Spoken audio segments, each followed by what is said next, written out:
Ka nisur programet për nxitjen e punësimit të shtresave në nevojë, ku shumë shtetas nga që i përkasin këtyre shtresave kanë nisur që të punësojnë kryesisht në ndërmarrjet e bashkisë, të cilat janë një program nxitës për gjithë ata të cilët janë në programin social të asistencës për të nxitur në këtë mënyrë edhe punësimin. Ky është një projekt i cili realizohet nga disa institucione, një bashkëpunim i ngushtë i Zyrës Rajonale të Punësimit, Bashkisë së Vlorës dhe ndërmarrjeve në varësi. Projekti gjithashtu përfshihet në programin e Ministrisë së Shëndetësisë dhe Mbrojtjes Sociale, një program ky i cili ka për qëllim nxitjen e punësimit në qytet, kryesisht të shtresave në nevojë. Ajo se çfarë është realizuar është punësimi i shumë personave që i përkasin shtresave në nevojë në ndërmarrjet e qytetit apo edhe institucioneve ku ka nevojë për punonjës. Ndërmarrjet që janë angazhuar punojësit janë kryesisht gjelbërimi, pastrimi dhe ndërmarrjet e shërbimeve publike, por edhe në ndonjë institucion në varësi të bashkisë, në role kryesisht të sanitarit apo mirëmbajtësve,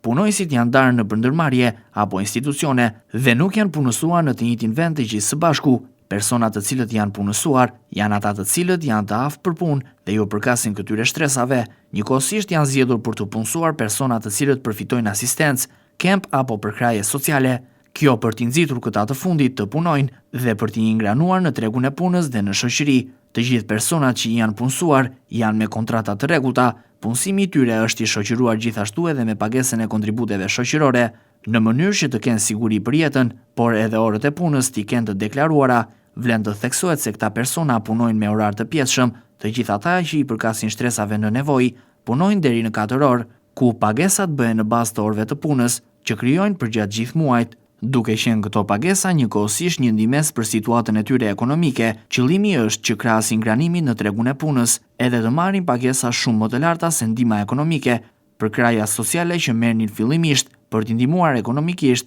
por dhe për t'i nxitur të vijojnë të punojnë në vazhdimsi për të patur një jetesë më të mirë. Nga ana tjetër, kjo gjë ndihmon edhe ndërmarrjet apo institucionet e qytetit, të cilët kanë më tepër punonjës, të cilët i shërbejnë qytetit në sektorët ku prej vitesh ka mungesa të theksuara të kapaciteteve njerëzore, duke zgjidhur në këtë mënyrë edhe një problem të madh në menaxhimin dhe rritjen e burimeve njerëzore për këto ndërmarrje apo institucione.